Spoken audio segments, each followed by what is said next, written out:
Hi everyone, ಎಲ್ಲರೂ ಹೋಗಿದ್ದೀರಾ? Welcome to ದಿನಚರಿ ವ್ಲಾಗ್ಸ್. ಎಲ್ಲರೂ ತುಂಬ ಚೆನ್ನಾಗಿದ್ದೀರಾ ಅಂತ ಭಾವಿಸ್ತೀನಿ. ದಸರಾ ಸೀಸನ್ ಅಂತಂದರೆ ಗೊಂಬೆಗಳ ಹಬ್ಬ. ಗೊಂಬೆಗಳು ಅಂದರೆ ಎಲ್ಲ ದಸರಾದಲ್ಲಿ ಏನೇನು ನಡೆಯುತ್ತೆ. ಆ್ಯಂಡ್ ಗೊಂಬೆ ಅಂದರೆ ಏನು, ಕೆಲವ್ರು ಮಾಡ್ತಾರೆ ಮನೆಯಲ್ಲಿ ಮಣ್ಣಿನ ಗೊಂಬೆ ಆ್ಯಂಡ್ ಮಕ್ಕಳು ಆಟ ಆಡೋ ಗೊಂಬೆಗಳು ಎಲ್ಲನೂ ಪ್ರತಿಯೊಂದು ಏನೇನಿರುತ್ತೆ ಎಲ್ಲ ಗೊಂಬೆನ ಇಟ್ಟು ಮನೆಯಲ್ಲಿ ಸಂಭ್ರಮ ಪಡೋ ಹಬ್ಬ ಅಂದರೆ ದಸರಾ ಹಬ್ಬ. ಇಡೀ ದೇಶನೇ ಹಬ್ಬ ಆಚರಿಸುತ್ತೆ ಇದು. ಆ್ಯಂಡ್ ನಾವು ಕೂಡ ಅಷ್ಟೇ ಅದೇನ ಪಾಲಿಸ್ತಾ ಬರ್ತಿದ್ದೀವಿ. ನಮ್ಮ ಸ್ಕೂಲಲ್ಲಿ ನನಗೆ ಗೊತ್ತಿರಲಿಲ್ಲ, ನಮಗೆ ಫಸ್ಟ್ ಟೈಮ್ ಅಲ್ವಾ, ಎಷ್ಟು ಚೆನ್ನಾಗೆಲ್ಲ ಮಾಡಿದ್ದಾರೆ. ದಸರಾದಲ್ಲಿ ಒಂದೊಂದು ದೇವತೆಗಳು ಎಲ್ಲ ಗೊಂಬೆನೂ ಕೂರಿಸಿದ್ದಾರೆ.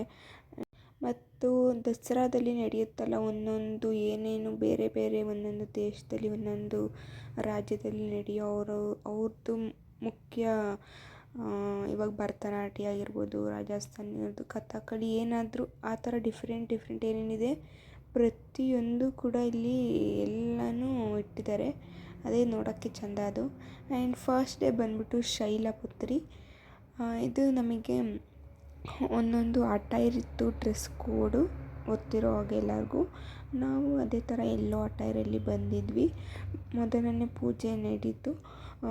ದೇವಿಗೆ ಪ್ರಾಣ ಪ್ರತಿಷ್ಠಾಪನೆ ಮಾಡಿ ಎಷ್ಟು ಟ್ರೆಡಿಷ್ನಲಾಗಿ ಎಲ್ಲನೂ ಮನೆಯಲ್ಲಿ ಮಾಡ್ತಾರಲ್ಲ ಅದೇ ಥರನೇ ದೇವ್ರನ್ನ ಕೂರಿಸಿ ಸೇಮ್ ಎಲ್ಲ ಪ್ರೊಸೀಜರು. ನನಗಂತೂ ದೇವಸ್ಥಾನದಲ್ಲಿ ಯಾವ ಥರ ಮಾಡ್ತಾರೆ ದೇವಿಗೆ 9 ದಿನ ಪಟ್ಟು ಕೂರಿಸ್ತಾರಲ್ಲ ಅದೇ ಥರನೇ ಕೂರಿಸಿದ್ದಾರೆ. ಪೂಜಾರು ಮಂತ್ರ ಎಲ್ಲನೂ ಮಾಡಿ. ಆ್ಯಂಡ್ ಫಸ್ಟ್ ಡೇ ಮುಗೀತು Shailaputri. Second day of Navaratri ಬಂದ್ಬಿಟ್ಟು ಬ್ರಹ್ಮಚಾರಿಣಿ. ನಾವು ಗ್ರೀನ್ ಕಲರ್ ಟೈರಲ್ಲಿ ಬಂದಿದ್ವಿ. ಮಕ್ಕಳೆಲ್ಲ ಫಸ್ಟ್ ಡೇ ಡ್ಯಾನ್ಸ್ ಎಲ್ಲ ಆಡಿ ನವದುರ್ಗೆಯರಾಗಿ ಬಂದಿದ್ದರು. ಅದು ಡ್ಯಾನ್ಸ್ ವಿಡಿಯೋ ನಾನು ಹಾಕಿಲ್ಲ. ನವದುರ್ಗೆಯರ ಡ್ಯಾನ್ಸ್ ಮಾತ್ರ ತುಂಬ ಚೆನ್ನಾಗಿ ಬಂದಿತ್ತು. ಮತ್ತು ಥರ್ಡ್ ಡೇ ಬಂದುಬಿಟ್ಟು ನವರಾತ್ರಿಯ ಚಂದ್ರಘಂಟ ಅಂತ ಹೇಳಿ. ಸೊ ಎಲ್ಲರೂ ಅದೇ ಗ್ರೇ ಕಲರಲ್ಲಿ ಬಂದಿದ್ವಿ. ಎಲ್ಲರೂ ತುಂಬ ಚೆನ್ನಾಗಿ ಕಾಣ್ತಾಯಿದ್ರು. ನನಗಂತೂ ಊಟ ಮಾಡಬೇಕಾದ್ರೆ ನಗು ರೇಗಿಸಿ ಆಗ್ತಿದ್ರು. ಎಲ್ಲರೂ ನೋಡ್ಬಿಟ್ಟಿದ್ದಾರೆ ಯೂಟ್ಯೂಬ್ ಚಾನಲ್ಲು.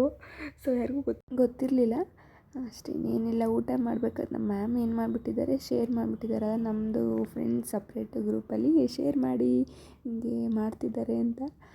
ಸೊ ಆಗ ಎಲ್ಲರಿಗೂ ಗೊತ್ತಾಯಿತು. ಆವಾಗ ನಾನು ಮುಂದೆ ಪ್ಲೇ ಮಾಡ್ತಾಯಿದ್ರು ಜೋರಾಗಿ ವಾಲ್ಯೂಮ್ ಇಟ್ಕೊಂಡು. ನಾನೆಲ್ಲ ನಗ್ತಾಯಿದ್ದೆ ನಾನು. ಆ್ಯಂಡ್ ಅಷ್ಟೇನೇನಿಲ್ಲ ಫ್ರೆಂಡ್ಸ್. ನೆಕ್ಸ್ಟು ಕಂಟಿನ್ಯೂಸ್ ನವರಾತ್ರಿದು ಇನ್ನೂ 6 ಡೇಸ್ ವ್ಲಾಗ್ ಹಾಕ್ತೀನಿ. ಯಾವ ಥರ ಇರುತ್ತೆ ನೋಡಿ, ತುಂಬ ಚೆನ್ನಾಗಿರುತ್ತೆ. ಆ್ಯಂಡ್ ನನ್ನ ಚಾನಲ್ ನಿಮ್ಗೆ ಇಷ್ಟ ಆದರೆ ಪ್ಲೀಸ್ ಸಬ್ಸ್ಕ್ರೈಬ್ ಮಾಡಿ, ಶೇರ್ ಮಾಡಿ, ಲೈಕ್ ಮಾಡಿ. ಆ್ಯಂಡ್ ಪಕ್ಕದಲ್ಲಿರೋ ಬೆಲ್ ಐಕಾನ್ ಪ್ರೆಸ್ ಮಾಡೋದನ್ನು ಮರಿಬೇಡಿ. Thank you.